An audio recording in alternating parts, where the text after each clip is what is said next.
Sean Combs, The Reckoning. Let's talk about it. So, I watched the full DocuSeries already.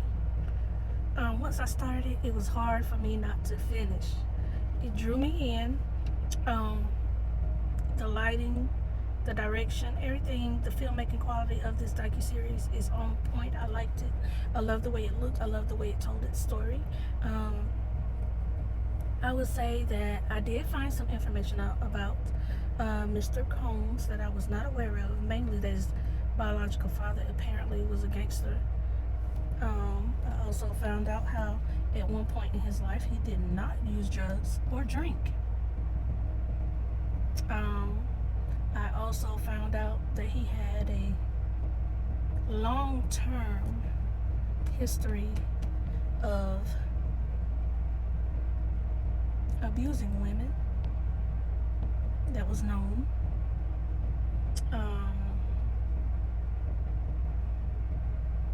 If you watch this series, it can trigger you if you have survived certain types of things in your life, such as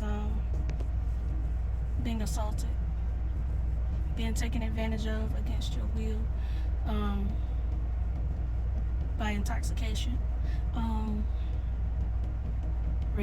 someone recording you without your knowledge.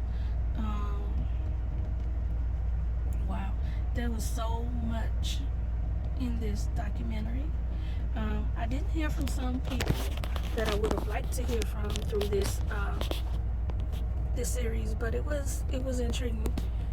Again, I watched all 4 episodes. I was in high school in the 90s, so I'm class of 93. So all the bad boy music, all the death row music, Tupac, Biggie, all that soundtrack of my life in my early 20s and everything. So of course, I love the bops, but I was not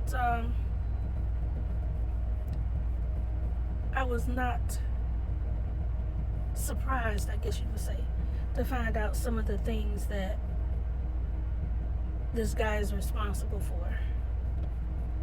I'm not surprised to learn of some of the things that he was into, that he did, and all I would say though, it was a beautifully shot documentary. The interviews, I loved it, and it was good seeing Eric Sermon. He was in it, but like I said again, there's a lot of folks that I would have loved to see in this that I did not see, but it was very enlightening, and also very disappointing. Not because I believe that he's better than anyone else or something like that. It's just disappointing to see how a person could be on that level of,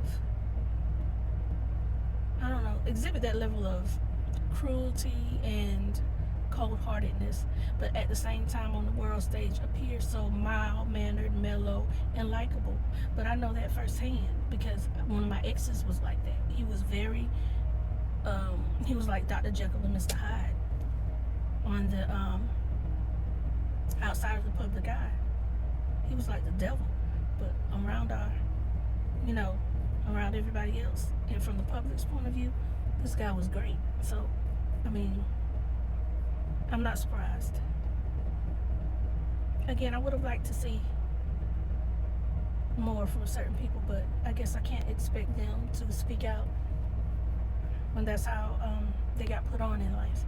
So, they don't, maybe they're not advocating for Puffy, but at the same time, they're not going to speak against him or say things that they may know. And, maybe they don't want to compromise themselves either. But all in all, I'd say that this is worth the watch. I will rate it a 9.75. It's really that good. And you know what?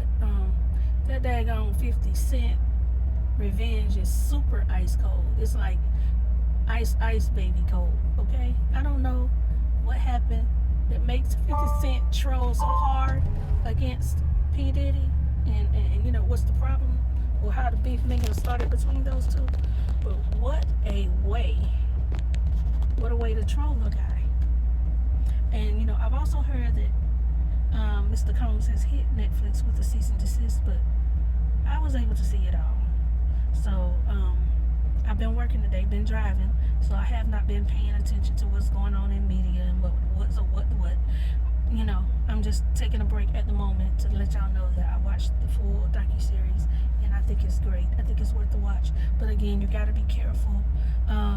If you have certain types of triggers, you got to go into this knowing that you're going to see some things that may remind you or bring flashbacks to your mind. Take care of yourself. Again, I think it's worth the watch.